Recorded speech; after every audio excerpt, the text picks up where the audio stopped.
എല്ലാവർക്കും നമസ്കാരം. ഇന്ന് നവരാത്രിയുടെ കുറച്ച് വിശേഷങ്ങളാവാം.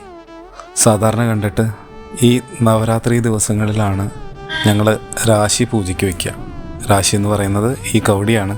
ഇത് അച്ചാച്ചയുടെ കയ്യിൽ നിന്ന് അച്ചയ്ക്കും അച്ചയുടെ കയ്യിൽ നിന്നും എനിക്കും ഏതാണ്ട് ഒരു 3 തലമുറയുടെ പഴക്കമുണ്ട്.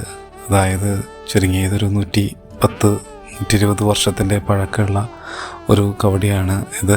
അതങ്ങനെ ഒരു വലിയൊരു അനുഗ്രഹമാണ്. മുത്തശ്ശൻ്റെ കവടി കയ്യിൽ കിട്ടുക എന്ന് പറയുന്നതും അതൊരു നിയോഗമാണ്.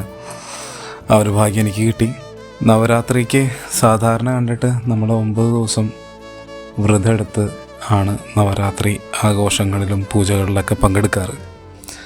അത് കേരളത്തിൽ നവരാത്രിയെ വിദ്യാരംഭം എന്ന് പറയുന്നൊരു സമ്പ്രദായത്തിലാണ് സാധാരണ കണ്ട് പറയാറ്.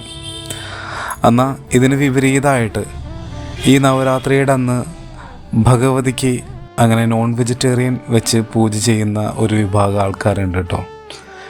ബംഗാളിലാണ് ദുർഗാ പൂജ എന്നാണ് അതിനെ പറയുക. അവിടെ ഇതിൻ്റെ നേരെ ഓപ്പോസിറ്റാണ്.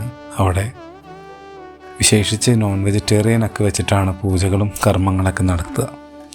ഈ നവരാത്രി ആഘോഷത്തിൽ 9 ദേവീ ഭാവങ്ങളെ പറയുന്നുണ്ട്.